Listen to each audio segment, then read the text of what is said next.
This is the kind of fighter that Tertius addresses in his poems. He was called a hoplite, an infantryman armed with an 8-foot spear and round shield. By the end of the 7th century, practically all Greek cities had their own contingents of hoplites. These weren't full-time professional soldiers, they were farmers who swapped ploughs for spears in defence of their communities. By standing side by side with their neighbours, these militiamen demonstrated not just their courage, but their status as citizens.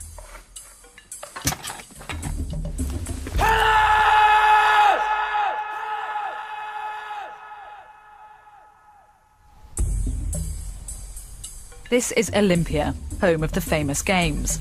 It was also the unofficial shrine of the hoplite fighter. For this was where you'd come to dedicate your arms to the gods in thanks for victory.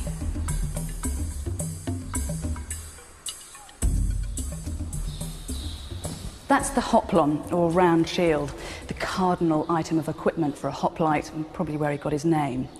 You'd have held it by thrusting your left arm through that central armband and then grasping onto a leather thong at the rim. It was made of wood and metal and would have weighed around 20 pounds, which is a hell of a weight if you think of carrying that for a day's fighting.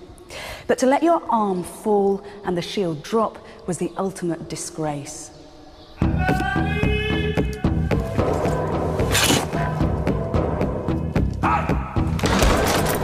Hoplite fighting was a team effort.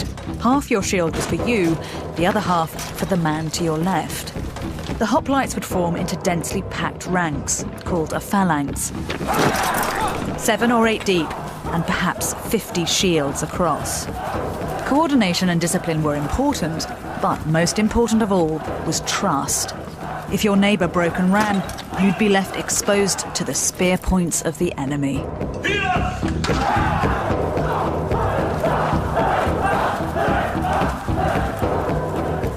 When two phalanxes met, the tendency was for each line to shift to the right. Your natural instinct was always to tuck yourself as far as possible behind your neighbour's shield. At that moment, the discipline of the phalanx threatened to collapse. To be effective, you just had to grit your teeth and stand your ground. Tertius had some typically helpful advice. Those who dare to stand fast at one another's side and to advance towards the front ranks in hand-to-hand conflict, they die in smaller numbers, and they keep the troops behind safe.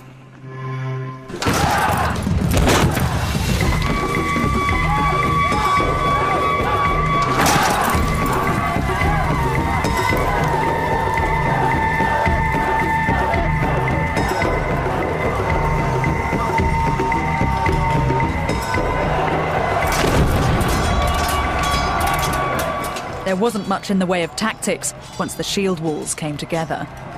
The battlefield all but disappeared in a dust cloud as the two opposing masses of bronze and muscle heaved against each other. The rear ranks provided the traction, pushing forward like rugby players in a scrum.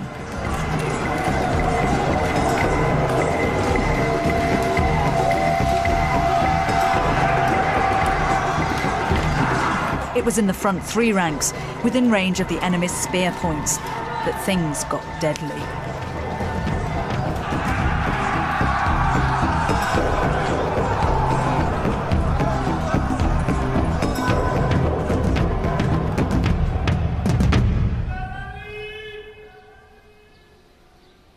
It was there that you'd have come face to face with this, a gorgon emblazoned on your enemy's shields.